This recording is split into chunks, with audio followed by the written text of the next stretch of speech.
Simple आहे. शिवाजी महाराज कशा प्रकारे जन्माला येतात? 3 गोष्टीची आवश्यकता आहे.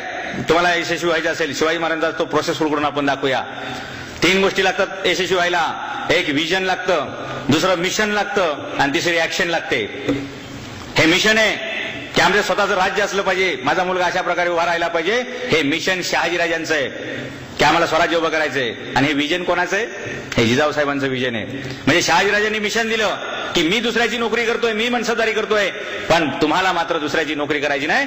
स्वतःचं साम्राज्य उभं करायचंय, स्वतःचं राज्य, ते सुद्धा रयतेचं राज्य उभं करायचंय. आणि त्यानुसार जिजाऊ साहेबांनी त्यांना ट्रेनिंग दिलेलं आहे.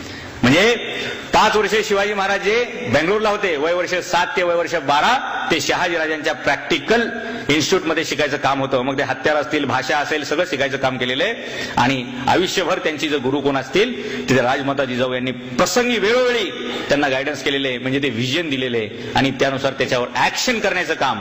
म्हणजे दूरदृष्टी आहे, ध्येय आहे आणि त्याच्यावर कृती करण्याची ताकद आहे. हे शिवाजी महाराजांचं चरित्र आहे. व्हिजन, त्यानुसार मिशन आणि त्यानुसार ऍक्शन. मिशन त्याला म्हणतात की आपला जीव गेला तरी आपला हेतू बदलायचा नाही, त्याला मिशन म्हणतात. आपलं मिशन वेगळं असतंय. आपण कधी सायन्सला, कधी आर्ट्सला, नाही जमलं तर परत कॉमर्सला. हे मिशन नसतंय. एक तर एक ठरवायचं आणि त्या विषयावरतीच आयुष्य वेचायचं, त्याला मिशन म्हणतात. पराभव आपला का होतो? धरसोड वृत्तीमुळे होतो. कधी हे, कधी ते, कधी ते, असं. मग काहीच नाही. एक ना धर भराभर, असं सगळा कार्यक्रम होऊन जातो. त्यामुळे विचार करून आम्हाला काम करावं लागेल. 5 वर्ष स्वतः सोबत ठेवलेले शहाजीराजांनी शिवाजी महाराजांना, 7 वर्ष ते 12 वर्ष